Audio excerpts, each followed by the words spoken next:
Ito ang aking mga na-achieve magmula nang ako'y bata pa.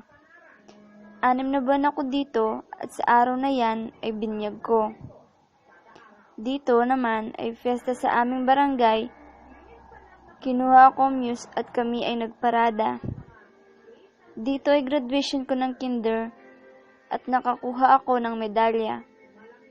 Sa pre-ELEM naman, nakakuha din ako ng medalya.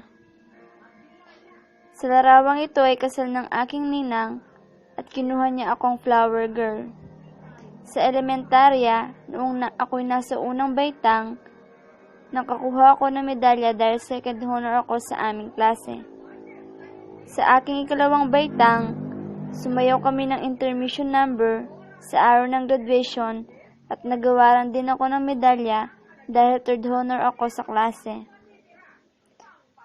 Sa ikatlong baitang, sumayaw kami ng pandango sa ilaw bilang intermission number. Dito naman ay lumaban kami ng sayaw sa arayat at ako ay nasa ika-4 na baitang dito. Sa ika-5 baitang, sumayaw kami dito at nagustuhan ng mga audience ang aming sayaw. Nabigyan ulit ako ng medalya dahil naging third honor ulit ako sa klase namin. Sa ika-6 na baitang, at araw ng pagtatapos ko sa elementarya, nakakuha ako ng medalya dahil third honor ako. High school. Second year high school ako dito at nag-perform kami sa English class ng sabayang pagbigkas. Fourth year. Sumali ako ng presentation sa program namin noong buwan ng wika at nanalo ang section namin. At noong nutrition month, sumali din kami sa presentation at nalano ulit ang section namin. Christmas party ng section namin at kami ay sumayaw, girls versus boys. At dumating na ang pinakahihintay naming lahat, ang JS Prom. Pinaghandaan ito ng lahat.